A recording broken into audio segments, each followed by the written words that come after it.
When I met you, you were thin and you had no problems attracting men. Size holds you back. Would you consider losing weight again?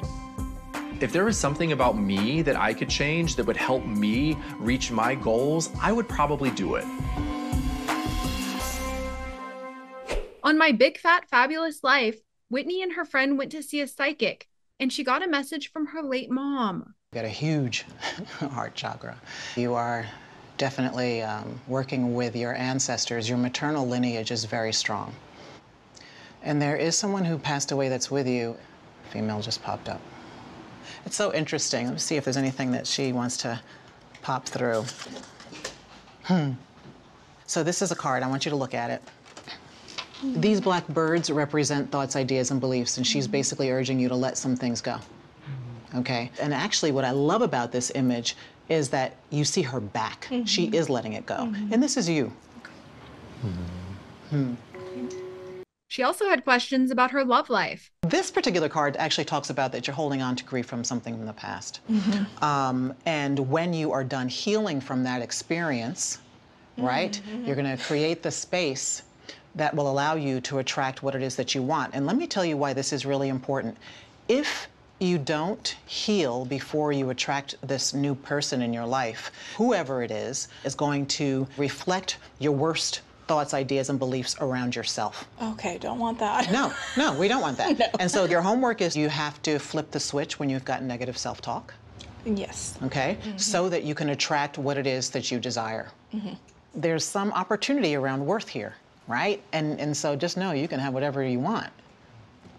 You just have to believe you're worth it. Whitney got another message from the psychic's daughter that left her in tears. And I just wanted to tell you that when my mom had tapped into you and was actually tapping into the energies around you, your mom showed up.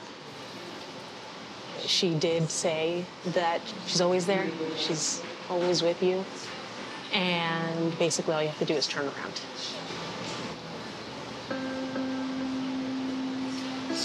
Thank you. Of course. Thank you. Of course.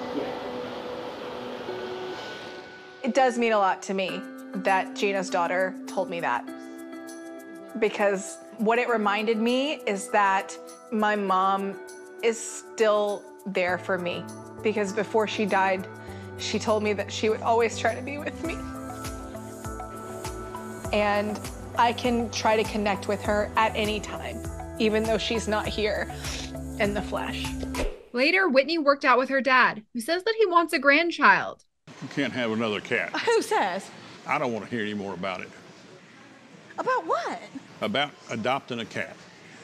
Well, Dad, if I'm not gonna have kids, then I have all the time and effort and resources to pour into something else. Well, how do you know you're not going to have kids? Do you know how kids are made?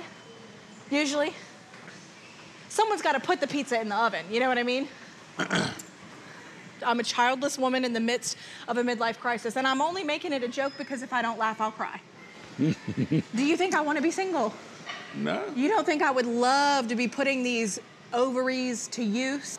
We can cut out the middle part here. I just want a grandchild. A human grandchild. It is unnerving to talk about a grandchild with my dad. It's certainly not the first time that we've had this conversation. You know, it's like, Dad, I want this too. She also told her dad what was said about Babs. She said, I just wanted you to know that your mom was with you the whole time. And she said, she's always with you. You just have to turn around. Huh. I went by and saw her last night. I kind of catch her up on what's going on. I have a nice conversation. Do you feel like she listens? Do you feel like she ever says anything back to you? Well, I think she listens as much as she ever did. True.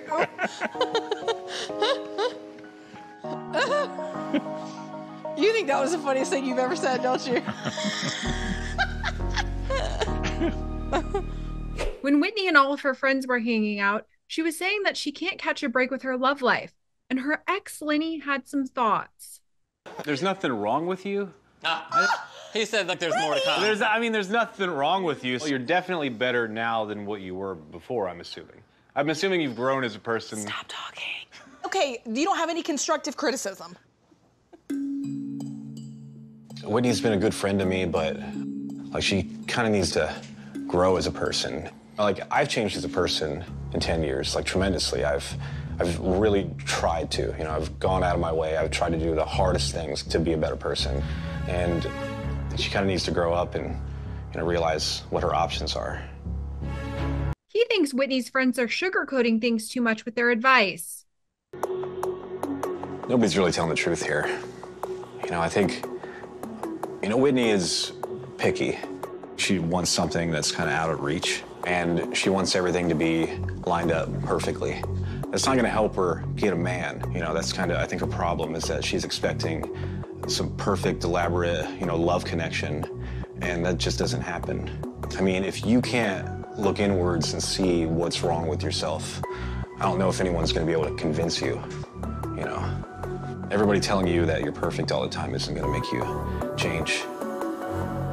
But her friend Tal isn't holding back. He later asked her if she would be open to losing weight, as he thinks it's holding her back. When I met you, you were thin and you had no problems attracting men. That's true. If there is something that you could change about yourself to make things easier for you, would you consider losing weight again? You've done it in the past. You had men falling all over you. You would light up a room and everybody was attracted to you. They still are, but size holds you back. Whitney can't get in front of a man because she's so easily discounted. I mean, she is just dismissed so quickly. I have watched it happen over and over again. If there was something about me that I could change that would help me reach my goals, I would probably do it. She agreed with him, and he encouraged her not to give up. No, I look at myself sometimes and I just think I'm so gross.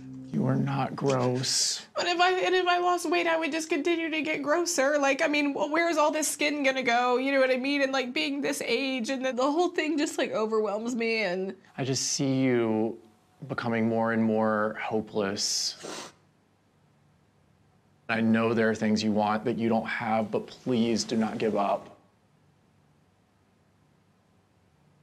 We're just gonna be later in life people. The episode ended with Whitney questioning whether she's made the right choices. It's not only about the men. It is the way that you become invisible to the entire world. It is the way that everything communicates to you that you are worth nothing now because you're fat. Have I done myself a disservice by doing what I thought was right, which was accepting myself and owning my fatness and repositioning it as, you know, not this horrible thing? Like, was all of that wrong?